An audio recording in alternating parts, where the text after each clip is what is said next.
నేను రేవంత్ రెడ్డిని అడుగుతా ఉన్నా, మూసీ నదికి డిపిఆర్ వచ్చిందా? ఇప్పుడు నీ ప్రాజెక్టుకు నువ్వు చేయబోతున్నటువంటి ప్రాజెక్టుకు డిపిఆర్ ప్రిపేర్ అయిందా? డిపిఆర్ ఉంటే పబ్లిక్ డొమైన్లో పెట్టు, ప్రజల ముందు పెట్టు.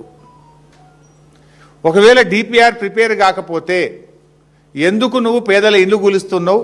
ఎందుకు ఆ పేద మధ్యతరగతి ప్రజలకు నోటీసులు ఇచ్చి నిద్రలేని రాత్రులు ఎందుకు గడిపేలా చేస్తున్నావు?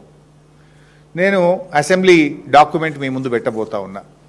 ఇది మొన్న పోయిన అసెంబ్లీ సెషన్లో జనవరి 2026. ఇది this answer is approved by honourable chief minister కింద చూడండి. ఈ సమాధానము ముఖ్యమంత్రి యొక్క సంతకంతో ఆమోదంతో ఆ శాసనసభలో పెట్టామని, ఇది శాసనసభలో ముఖ్యమంత్రి గారు ఇచ్చినటువంటి సమాధానం.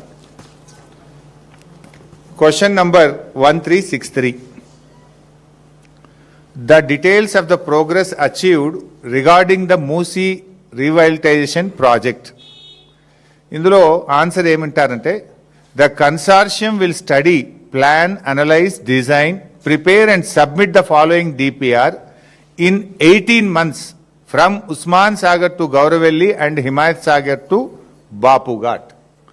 Himayat Sagar to Bapu ghat DPR ఇవ్వడానికి 18 నెలలు పడుతుంది అని ముఖ్యమంత్రి గారు అసెంబ్లీలో ఇచ్చిన సమాధానం. ఎప్పుడు ఇచ్చిన? మొన్న జనవరిలోని. ఇప్పుడు నెల రోజుల కింద, 2 నెలల కింద ప్రభుత్వం ఇచ్చిన సమాధానం ఇది. బాపు ఘాట్ నుంచి హిమాయత్ సాగర్ వరకు డిపిఆర్ ఇవ్వడానికి 18 నెలలు పడుతుంది, మేము ఒక కన్సార్షన్కి ఇచ్చినాము అని ప్రభుత్వం సమాధానం చెప్పింది. అంటే నీ డిపిఆర్ రావడానికే ఇంకా 18 నెలలు పడుతుంది. డిపిఆర్ఏ రాకుండా పేదలకు ఎట్లా నోటీసులు ఇచ్చినావు? డిపిఆర్ రాకుండా ఇండ్లు ఎట్లా కూలగొడుతున్నావు?